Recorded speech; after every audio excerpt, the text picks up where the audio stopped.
Good morning. My name is Adriana Cabezas Cobo. I'm going to talk about point of care warfarin monitoring in the Rocket AF trial. In the rivaroxaban once daily oral direct factor inhibition compared with vitamin K antagonism for prevention of stroke and embolism trial in atrial fibrillation.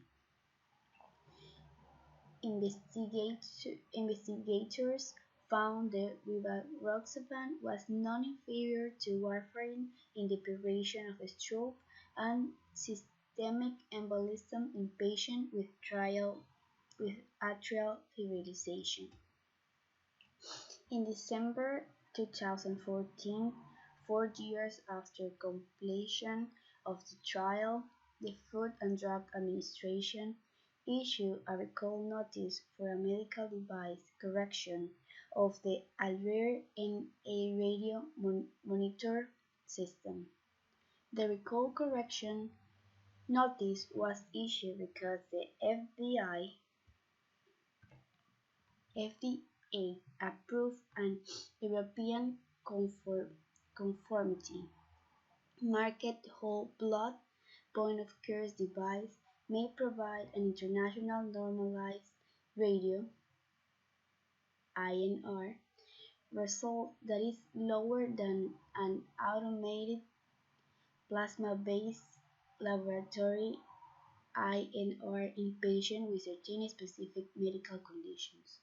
These conditions include abnormal hematocrit levels, conditions associated with raised fibrinogen levels, and bleeding or unusual bruising.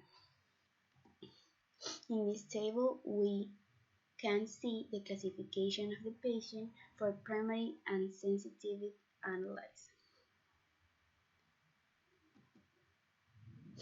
Then, in October 2015, the Rocket 8A Executive Committee was notified that the device that was used in the trial was included in this FDA recall correction notice. To understand the effect of possible device malfunction leading to lower INR values and inappropriately high doses of warfarin and bleeding, we conduct a series of post-hoc analyses of the Rocket AF data.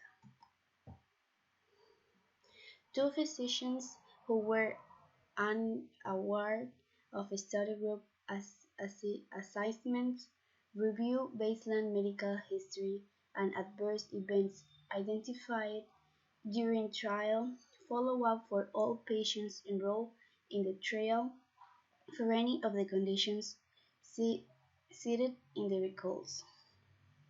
In the table S2 is the summary of the conditions by warfarin versus rivaroxaban. Patients with central laboratory evidence of hematocrit values of less than 30% or more than 55% were also identified. We categorized the entire trial populations according to whether patients and any recall conditions or no recall conditions, and then compare efficacy and safety outcomes of patients receiving rivaroxaban with those receiving warfarin within these subgroups. In the primary analysis, we compared the relative effects of rivaroxaban versus warfarin on major efficacy and safety outcomes in the overall trial populations and in patients with no recall conditions. In a subsequent analysis, we compared the relative effects of rivaroxaban versus warfarin on major efficacy and safety outcomes in patients with any recall conditions.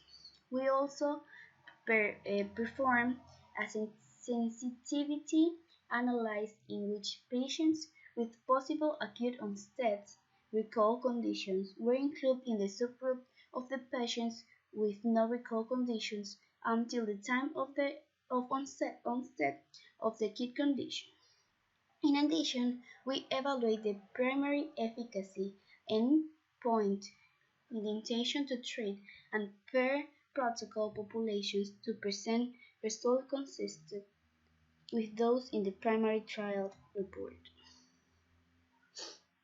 Of the total safety populations of 14,236 patients, the 63% have no recall conditions and the 37% had a recall condition. Both types of patients were equally distributed between the warfarin and rivaroxaban groups.